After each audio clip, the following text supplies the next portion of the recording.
Hello everybody, in today's video we're going to be checking out this ShengShou Gigamorphix. I call it a Ultramorphix, but it's actually a Gigamorphix is what ShengShou is calling it.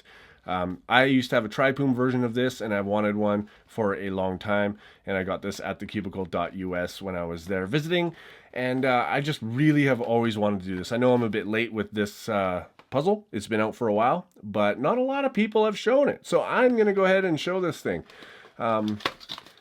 Comes in a little bag.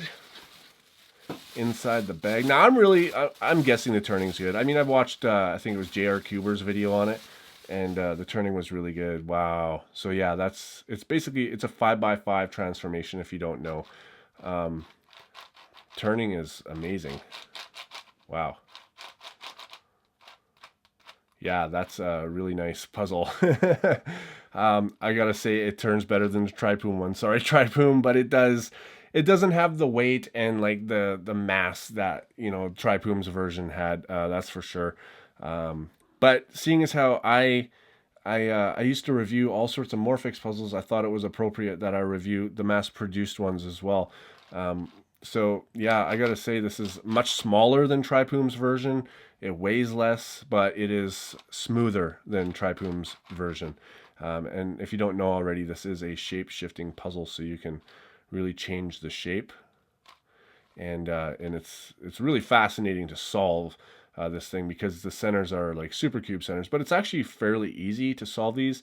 It can take a while to solve these, and people complain a little bit that my videos sometimes are too long. So I think I'm gonna solve this off camera, and I'm gonna show you guys what it looks like scrambled as well, and then I'll upload a full solve later on, which I've also done with a Tripoom video, but I've since deleted that video because I didn't like the content of the commentary.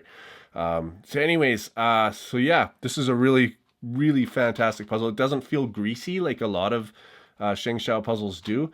If I turn the layers, and I can tell there's lube in there, but it really doesn't like... it doesn't like come out onto your fingers like a lot, like most ShengShou puzzles. I'm not a lot, but most of them do that. But this one does not. It has a really nice feel to it. It sits in your hand really nice. Now I have very big hands.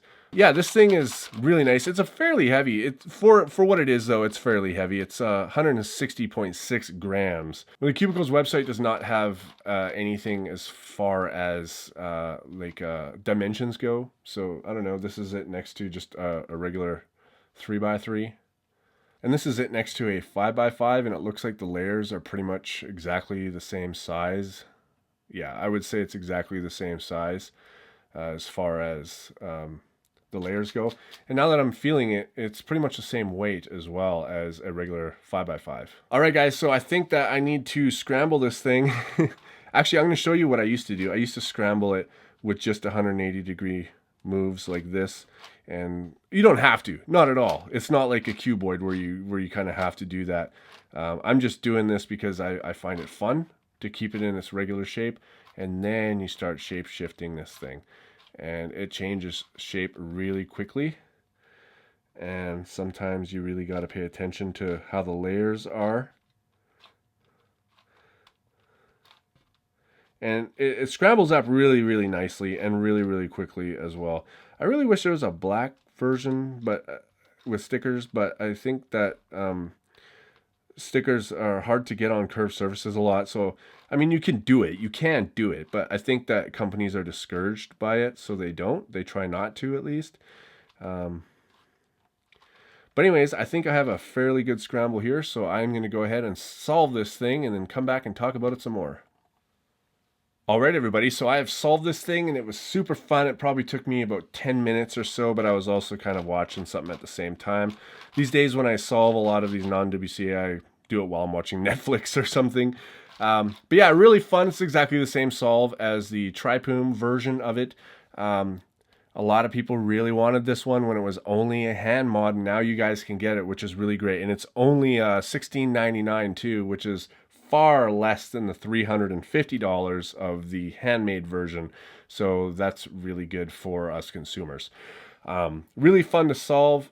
A lot of people, I think they get a little intimidated because of the supercube part of it, where you have to actually like orient all these, it's not just your basic 5x5 where you can put things anywhere, like for as far as centers. You really got to pay attention, but it's actually a lot easier than people think, because this piece, and this piece are all the same, and they can be interchanged, which really helps with your last center.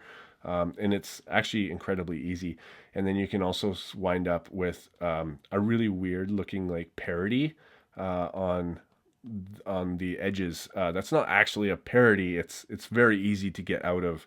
I guess it is a parody, but it's easier to get out of than the regular parody. Anyways, let me know if you guys would like a tutorial on this one as well. I have a tutorial coming up very soon of another puzzle. So it would be nice to make another one as well. Do you guys want one on this? Let me know.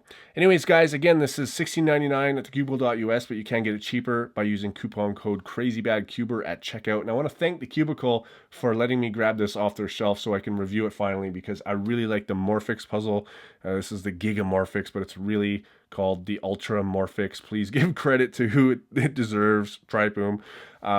Anyways, yeah, thank you guys for watching, and I'll see you on my next video. That was my phone, by the way, obviously.